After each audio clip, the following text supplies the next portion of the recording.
చర్యలు ప్రారంభించి నేను సాధ్యమైనంత తొందరలో అమల్లోకి తీసుకురావాలని చెప్పి కోరుతూ,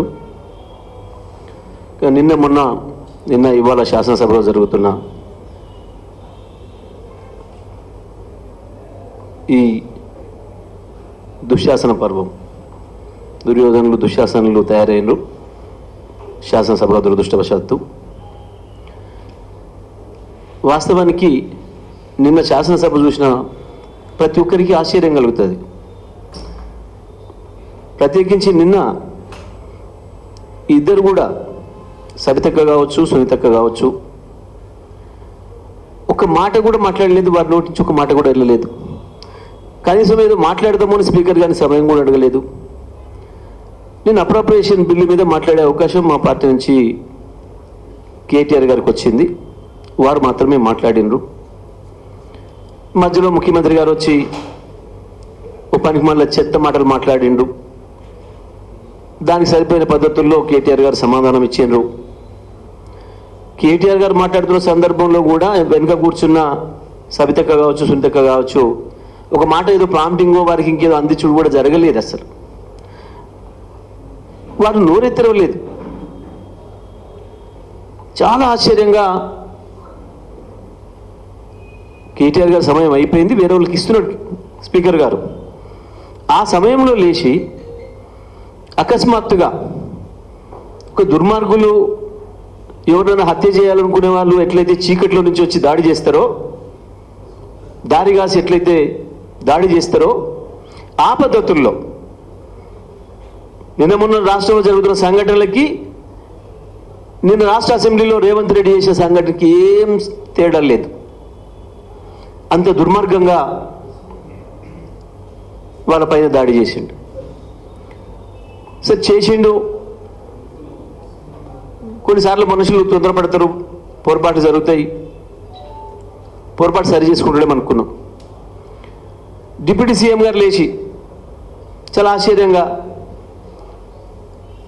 మరి అది ఆయన ఆక్రోశం వాస్తవానికి వాళ్ళ కుటుంబం కావచ్చు, లేదా ఆయన అభిమానులు కావచ్చు, వాళ్ళందరేమో రేవంత్ రెడ్డి వచ్చి ఈయన సీటు గుంజుకుంటున్నారు అని చెప్పి బాధపడుతున్న సందర్భంలో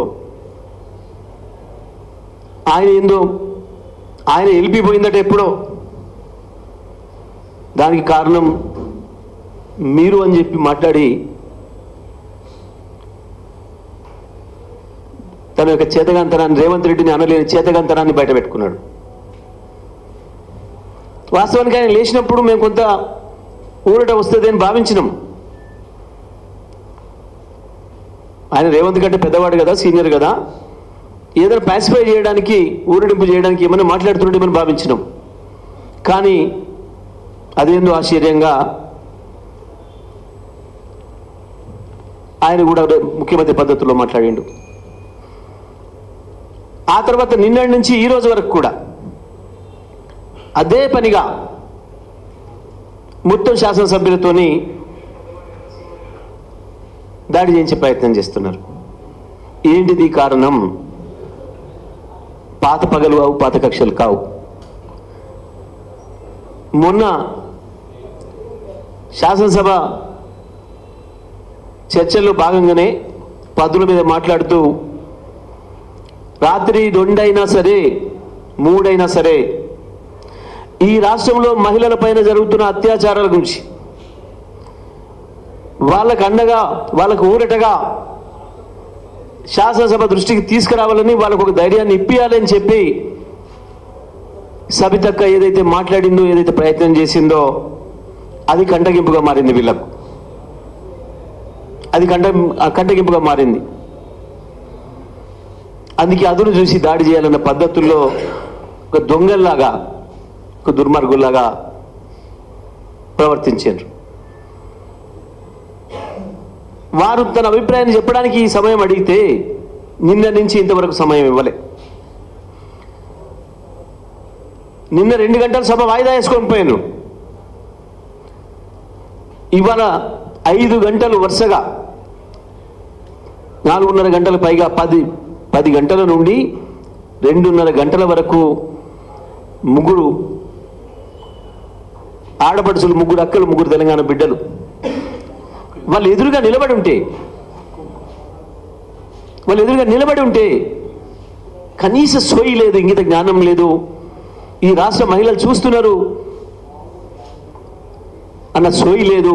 2 నిమిషాల అవకాశం ఉంటే ఇవ్వలేదు. 2 నిమిషాల సమయం అడిగింది. మా హక్కు అది. స్పీకర్ గారు ఇంకో దొంగ సభ్యుడికి అవకాశం ఇచ్చినప్పుడు ఆయనకి ఎట్లా ఇస్తారు అని అడిగితే సభలో అందరికీ హక్కు ఉంటుందండి, ప్రతి సభ్యుడు సమానమని చెప్పాను. మీరు మహిళలకే హక్కు లేదన్నట్ట?